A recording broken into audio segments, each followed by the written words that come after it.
तो आज की तारीख में आपको यह भी बता देना चाहता हूँ कि कुदरत बख्शेगी नहीं किसी को।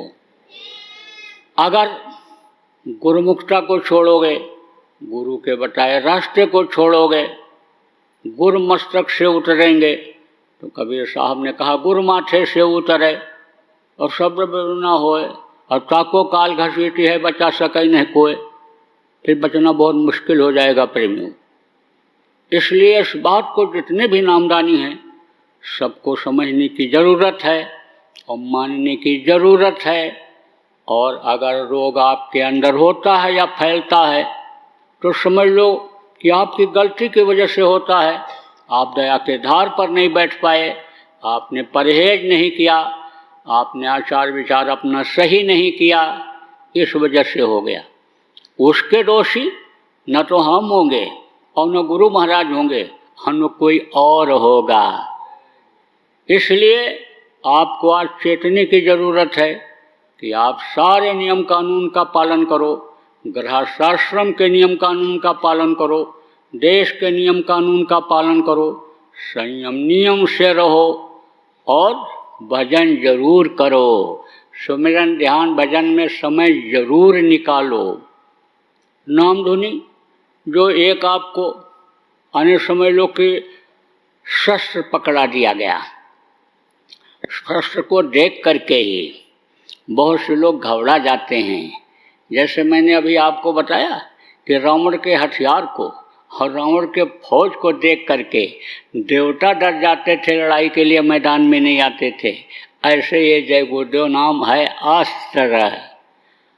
आप इस अस्त्र को धारण किए रहोगे, इस अस्त्र को लोगों को बता दोगे, दे दोगे, तो उनकी भी रक्षा होगी और आपकी भी रक्षा होगी। यह भी हमको मालूम है। कितने दिनों से कहा जा रहा है, चिल्लाया जा रहा है, लेकिन कितने घरों में नाम धुनी हो रही है।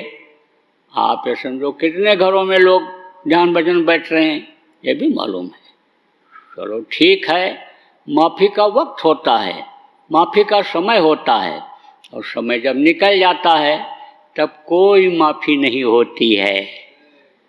जब तक ये शरीर है माफ़ी इसी शरीर से होती है, क्योंकि गलती इंसान इसी शरीर से करता है और माफ़ी भी इसी शरीर से मांगी जाती है। इसी से जो बुरे कर्म बन जाते हैं वो अच्छे कर्म बना करके काटे जाते हैं।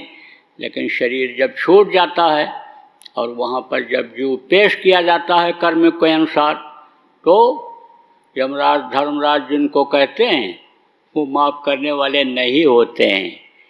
कितना भी कोई रोवे चिल्लाए छटपटाए, लेकिन माफ़ी नहीं होती है, बल्कि डांट अलग से लगाते हैं। अब तुम माफ़ी मांग रहे हो, माफ़ी का वक्त तो तुम्हारे पास बहुत था जब तुम मनुष्य शरीर में थे, अपने धन बल के घमंड में रह गए, मान प्रतिष्ठा पौरुष के घमंड में रह गए, अपनी विद्वता योग्यता के घमंड में रह गए। तो उस वक्त पर तुमने किसी की बात सुना नहीं, सत्संग में तुम गए नहीं, उस वक्त पर तुम संतों के पास गए नहीं, समर्थ गुरु की तुमने तलाश नहीं किया, उनके बताए रास्ते पर चले नहीं, तो अब तो तुमको माफ़ी नहीं होगी, अब तो तुमको सजा भोगनी ही पड़ेगी।